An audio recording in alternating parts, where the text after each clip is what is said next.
विपक्ष ने मणिपुर के मुद्दे को लेकर सरकार के खिलाफ अविश्वास प्रस्ताव संसद में पेश किया है। अब सवाल ये उठता है कि जब विपक्ष के पास नंबर ही नहीं है, लोकसभा राज्यसभा में उनके सदस्यों की संख्या कम है, तो आखिर इस अविश्वास प्रस्ताव को लाने का मकसद क्या है? अविश्वास प्रस्ताव के पीछे का मकसद विपक्ष जानता है कि सरकार सदन में आसानी से बहुमत साबित कर देगी, लेकिन अविश्वास प्रस्ताव मंजूरी के बाद प्रधानमंत्री का भाषण होगा, इसकी भी संभावना है। दरअसल जब से मणिपुर का मुद्दा हुआ है, विपक्ष बार बार ये मांग कर रहा है कि दोनों सदनों में आकर प्रधानमंत्री अपना पक्ष रखे। इसी को लेके इस सत्र की शुरुआत से लेकर अब तक हर दिन हंगामा नारेबाजी देखने को मिली। हंगामे नारेबाजी के बीच राज्यसभा के सांसद, आपके सांसद संजय सिंह को सस्पेंड कर दिया गया। कई सांसदों और सभापति के बीच तीखी नोकझोंक हुई। इन सब बातों के बीच अगर आंकड़ों पर गौर करें तो अभी लोकसभा में एनडीए के 335 सांसद हैं। मोदी सरकार के खिलाफ पहला अविश्वास प्रस्ताव अगर बताया जाए आपको तो 20 जुलाई 2018 में आया था। तब सरकार के 325 और विपक्ष के 126 वोट थे। अब इन सब बातों को देखा जाए तो आखिर उद्देश्य क्या है, इस पर बात करते हैं। उद्देश्य एकमेव है कि प्रधानमंत्री का सदन में भाषण हो। इसी को लेकर तमाम जो नेता है विपक्ष के वो अपनी बात रख रहे हैं। अब सुनिए राघव चड्ढा क्या कह रहे हैं। देखिए, पहली चीज तो यह है, इस नो कॉन्फिडेंस मोशन का उद्देश्य क्या है वो समझ लीजिए। 4 बड़े उद्देश्य हैं। पहला उद्देश्य तो यह है कि सरकार बार बार ये कह रही है कि सरकार बहस चाहती है सदन चलाओ, सरकार बहस चाहती है सदन चलाओ, और विपक्ष हम शोर मचा रहा है, इसलिए सदन नहीं चल पा रहा। इस नो कॉन्फिडेंस मोशन के आने के बाद सरकार मजबूर हो जाएगी सदन चलाने पर, और इस प्रकार के मनगढ़ंत आरोप हम पर नहीं लगेंगे। वास्तव में सदन चलेगा। 4 दिन बर्बाद हो गए मॉनसून सत्र के। विपक्ष कहता रहा बहस कराओ, बहस कराओ, बहस कराओ, सत्ता पक्ष ने बहस नहीं कराई। तो पहली चीज इस नो कॉन्फिडेंस मोशन लाने की पहला औचित्य ये है, पहला उद्देश्य ये है कि सबसे पहले सदन चलेगा, बहस होगी, जो हम चाहते हैं। दूसरा महत्वपूर्ण बिंदु, ये नो कॉन्फिडेंस मोशन इसलिए भी लाया जा रहा है कि एक विस्तार से एक लंबी चर्चा हो, एक लॉन्ग ड्यूरेशन डिस्कशन हो, 5-7 मिनट की खाना पूर्ति वाली चर्चा ना हो।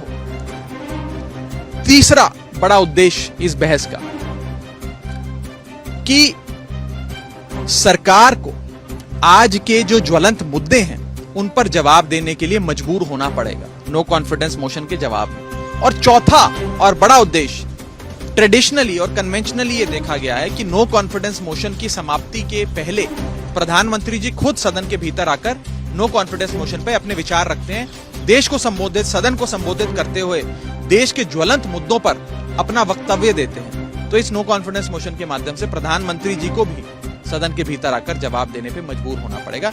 ये 4 बड़े उद्देश्य हैं। नतीजा क्या होगा, किसके पास संख्या बल है, किसके पास संख्या बल नहीं है, किसके पास आंकड़े हैं, किसके पास आंकड़े नहीं है, तो बात की बात है। 4 महत्वपूर्ण उद्देश्य सबसे पहले पूरे हों। और बहुत बार इस प्रकार के लोकतांत्रिक हथियार, ये पार्लियामेंट्री इंस्ट्रूमेंट्स देश के लोकतंत्र को मजबूत करते हैं, कमजोर नहीं करते। इससे देश का लोकतंत्र मजबूत होगा, वास्तव में बहस होगी, सत्ता पक्ष और विपक्ष आपस में देश के गहन मुद्दों पर, खास तौर पे मणिपुर पर चर्चा कर पाएगा।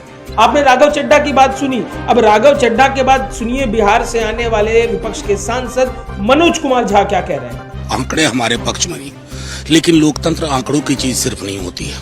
मणिपुर जल रहा है, वहां के लोग टकटकी लगा के देख रहे हैं कि हमारे प्रधानमंत्री जुबान कब खोलेंगे। किसी भी और उपकरण से वो जुबान खोल नहीं रहे थे। उंगली की चोट पर ट्वीट करने वाले प्रधानमंत्री मणिपुर में हमारी बहनों के नग्न परेड के बाद भी चुप है। तो शायद अविश्वास प्रस्ताव के बहाने ही उनसे कुछ बुलवाया जा सके, तो यही सबसे बड़ी उपलब्धि होगी। उसी की वजह से ये नो कॉन्फिडेंस मोशन। अब सुनिए लोकसभा में कांग्रेस के नेता अधीर रंजन चौधरी का इस पूरे मामले पर क्या कहना है। नो कॉन्फिडेंस मोशन हम मूव कर रहे हैं, तो कल ही अब बता दिया सबको, कोई नई बात नहीं है। और हमारे पार्टी की तरफ से जब चर्चा शुरू होगी, हम नॉर्थ ईस्टर्न की रिप्रेजेंटेटिव को, मतलब गौरव गोगोई को हम तैनात करेंगे। आज ही हमारे नो कॉन्फिडेंस मोशन हम मूव कर रहे हैं।